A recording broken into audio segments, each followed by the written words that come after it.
Ma qyshin i fut gabim në veri? A nështë ta gabim me qëllim? A o gabim me qëllim? Jo, në asë një rast nuk ka qenë gabim me qëllim.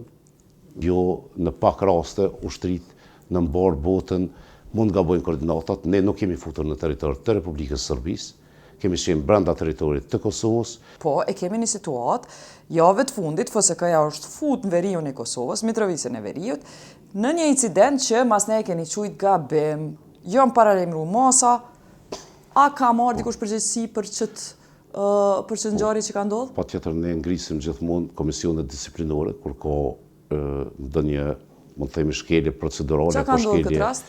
Në këtë rast komandanti ka marrë hapat e tij, ka ngritur komisionin për shqyrtimin e kësaj çështje, janë marrë deklaratat nga pjesëtarët. Normalisht që kjo procedurë zgjat, nuk është procedurë që kryhet më një herë dhe çka duhet të qyshin i fut gabim në veri?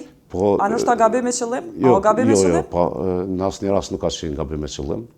Domthonjë gabimi ka qenë për shkak të koordinatave dhe çka duhet të dihet nga opinioni është që jo në pak raste ushtrit në mbarë botën mund gabojnë koordinatat. Ne nuk kemi futur në territor të Republikës Sërbisë, kemi qenë brenda teritorit të Kosovës, pavarësisht që e dim atë kufizimin që ka ardhur si rrjedhoj e letrës së dërguar në 2013, cilën vazhdojmë të respektojmë, pavarësisht që nuk pajtohemi me të.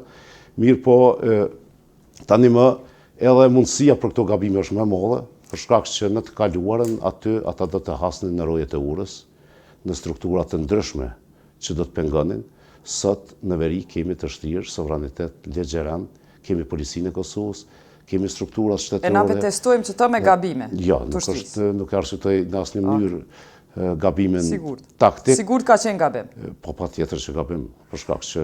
Mirë, incidenti tjetër për cilin po duam të pyet është situata në zonën e Podujevës, ku Gjandarmeria e Serbisë e konfiskoi në traktor druve në territorin e Kosovës. Që na thamë që është territori i Kosovës. KFOR-i e ka konfirmu rastin edhe ka potencu që është njoftu pej Zhandarmerisë Serbe për këtë ngjarje.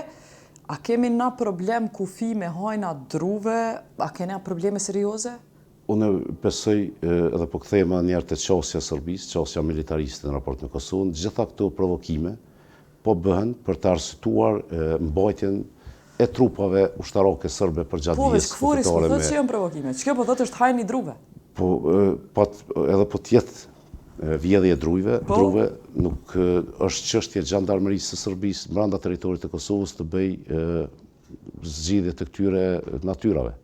Mirë, a zbërna me rrit pa kontrolin edhe hajnat e druve me shtim borg edhe me këqyr pak territorin tonë, me këqyr punë tona, e mos me i lanë Serbin me na arestu hajnat e druve? Jo, kjo nuk ka të bëj fare me çështën e vjedhjes së drujve. Këta arsytojnë vazhdimsi, nëse kthehemi prapa, kemi shumë raste kur këta kanë arsytuar serbët. Po mendoj, policia dhe ushtria serbe ka arsytuar veprimet provokative në pjesën e kufirit me Kosovën, duke gjetur kësi arsytime banale dhe kjo bëhet për të arsytuar mbajtjen e atyre bazave. Dhe normalisht që këto provokime janë pjesë e përgjithshme, pra një detaj i luftës hibride që po bëhet në raport me vendin tonë, duke pas parasysh që nuk janë vetëm këto provokimet, janë dezinformatat, janë sulmet kibernetike, janë rrjeti i spionazhit i cili fatmirësisht është goditur nga Agjencia Kosovare Inteligjencës